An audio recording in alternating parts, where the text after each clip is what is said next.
হঠাৎই ভারতের সেনাপ্রধান ভুটানে পৌঁছে গেছে। আর যে ধরনের ইঙ্গিত আসছে তাতে কি ভুটান ভারতে যুক্ত হওয়ার জন্য ফাইনালি রাজি হয়ে গেছে?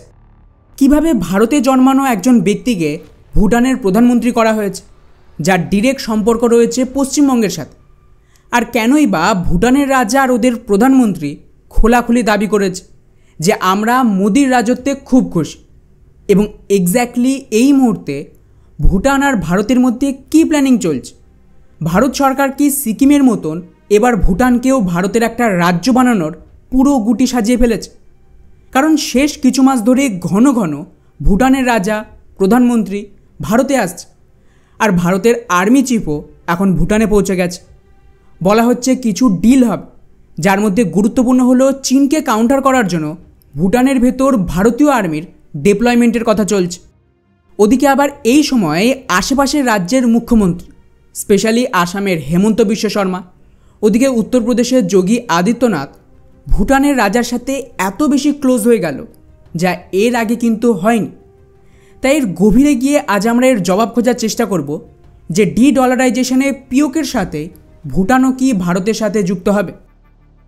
তো বন্ধুরা, এই সব কিছু শুরু হয় 2014 সাল। সেই সময় প্রধানমন্ত্রী মোদি ক্ষমতায় আসতে প্রথম ভিজিট করে ভুটানে, যেটা আশ্চর্যজনক ছিল। কিন্তু ধীরে ধীরে যত সময় যায় এর পেছনের আসল রহস্য বেরিয়ে আসে। যেভাবে শ্রীলঙ্কা, মালদ্বীপ আর নেপালে চায়না তো প্রায় আনঅফিশিয়াল কবজা করে রেখেছিল নিজেদের পাপেট বসে, সেম কাজ ওরা ভুটানে করেছিল। কারণ ভুটান দখল করতে পারলেই চীনের ভারতের বিরুদ্ধে স্ট্র্যাটেজিক ফায়দা হয়ে যেত। আর এর কাউন্টারেই কিন্তু পিএম মোদি ভুটানকে টার্গেট করতে শুরু করে। এরপর চীন নিজেদের ক্ষমতাকে কাজে লাগিয়ে ভুটানের ভেতর সোশ্যাল ডেমোক্রেটিক পার্টি তৈরি করে, যেটা মূলত কমিউনিস্ট পার্টি বললে খুব একটা ভুল হবে না। আর 2018 থেকে 23 সাল পর্যন্ত ভুটানের যে প্রধানমন্ত্রী ছিল লোতে, তিনি চীনের তরফে ঝুঁকতে শুরু করে।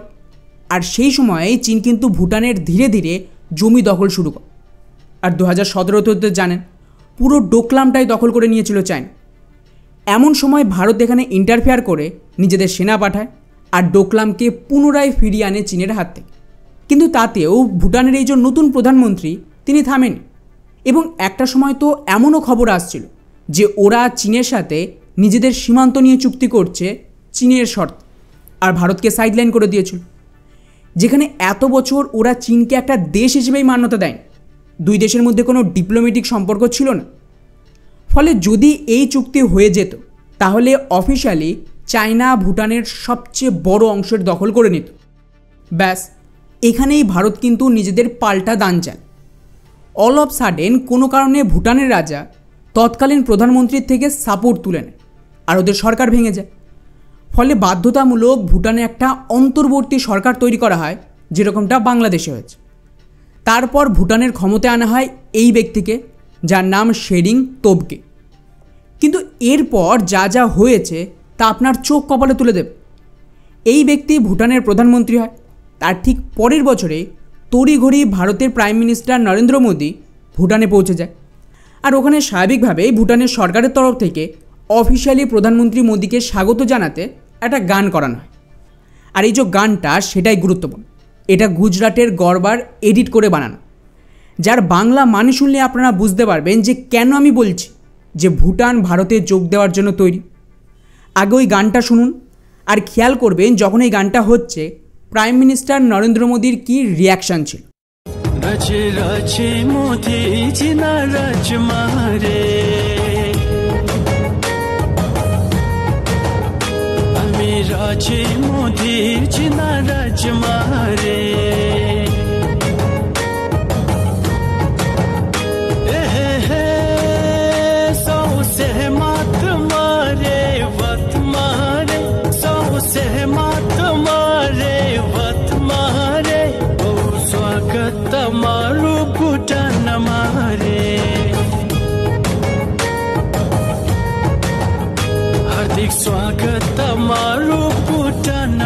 তো শুনলেন, এটা গুজরাটি ভাষায় গাওয়া হচ্ছে, কিন্তু ডক্টর অঙ্কিত শাহ এর ট্রান্সলেট করেছিলেন, যিনি নিজেও একজন গুজরাটি। এবং এই গানটার সোজা মানে এটাই দাঁড়াচ্ছে যে আজ আমরা মোদির শাসনে খুব খুশিতে জীবন কাটাচ্ছি, প্রত্যেকেই মোদির শাসন মানতে রাজি এবং আমরা আপনাকে মানে প্রাইম মিনিস্টার মোদিকে ভুটানে স্বাগত জানাচ্ছি। আর যখন এই লাইনটা বলা হয়, প্রাইম মিনিস্টার মোদির রিয়াকশানটা দেখুন। ওনার পাশে ভুটানের রাজা আর ওদের প্রাইম মিনিস্টারও রয়েছে। এখন আপনিই ভাবুন যে আমরা মোদির শাসনে খুশি, প্রত্যেকে মোদির শাসন মানতে রাজি, এই সব বলে ভুটানের সরকার বা ওদের রাজা এক্স্যাক্টলি কী বোঝাতে চাইছে। কিন্তু গেম এখানেই শেষ হয়।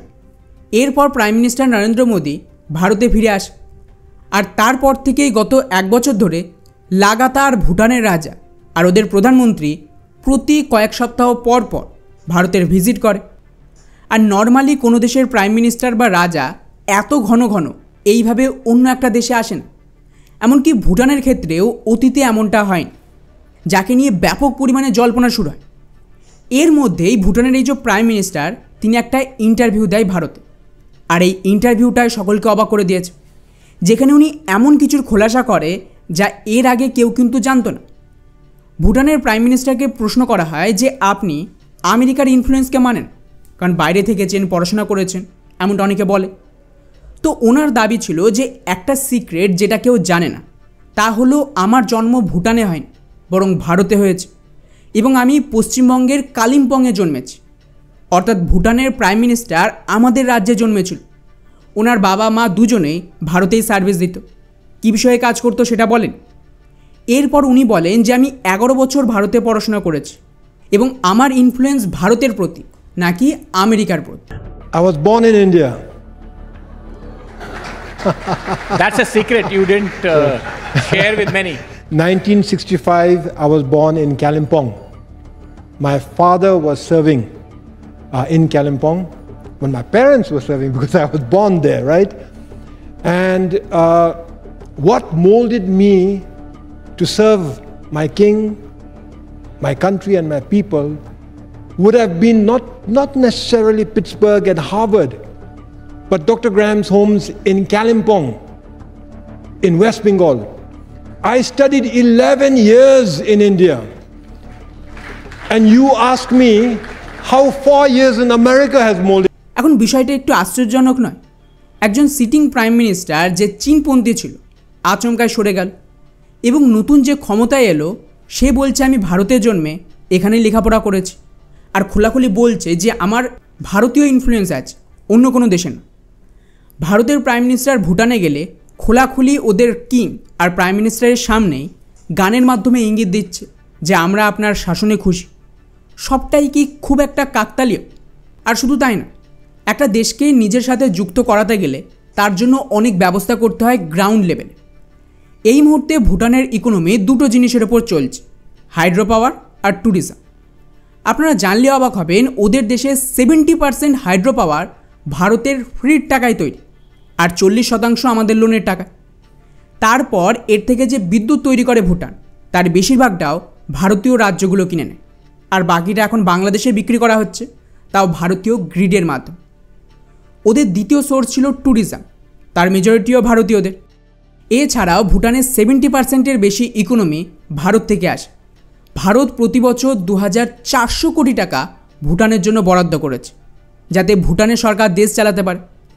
ওদের দেশের মেজরিটি ইনফ্রাস্ট্রাকচার, রোড ডেভেলপমেন্ট, এমনকি ডিফেন্স, টেকনোলজি, কমিউনিকেশন সমস্তটাই ভারত দিচ্ছে। অর্থাৎ অলরেডি ভুটান ভারতের সাথে পুরোপুরি অ্যালাইন হয়ে গেছে। কিন্তু আজ থেকে 3-4 বছর আগেও ওরা উল্টো কাজ করছিল, মানে চীনের দিকে ঝুঁকে গিয়েছিল। ফলে স্বাভাবিকভাবেই প্রশ্ন উঠছে যে তাহলে এরপর কী হবে। দেখুন, আমি এই যে ডি-ডলারাইজেশনের কথা আমার বহু ভিডিওতে বলেছি, ওখানে একটা বিষয় কিন্তু পরিষ্কার, সেটা হলো এই ডি-ডলারাইজেশনের পর ব্রিটিশদের তৈরি সমস্ত সীমান্ত মুছে দেওয়া হয়। কারণ এই সীমান্তগুলো তৈরি করা হয়েছিল আমেরিকা বা ব্রিটেন অথবা পশ্চিমা দেশগুলোর ফায়দার জন্য। এর মধ্যে ভুটানও রয়েছে। ভুটান একসময় ভারতে যুক্ত হতে চাইছিল, কিন্তু আমাদের তৎকালীন প্রাইম মিনিস্টার, যাকে ব্রিটেন বসিয়েছিল, নেহেরু, তিনি এটা হতে দেন। তো খুব সম্ভবত 2030-এর আগে দুটো এরিয়া আমরা ফেরত পেতে পারি। পিওকে, যা যুদ্ধ করেই নিতে হবে, আর দ্বিতীয়টা ভুটান, যেটা ওরা নিজে থেকে যুক্ত হবে সিকিমের মতো।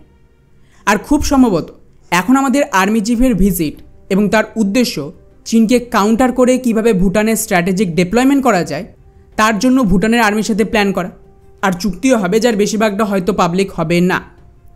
অন্যদিকে ঘন ঘন ওদের রাজা প্রাইম মিনিস্টার ভারতে আসছে, সেটা সম্ভবত নেগোসিয়েশন চলছে যে ভুটান ভারতে যোগ দিলে তার বদলে ওরা কী পাবে।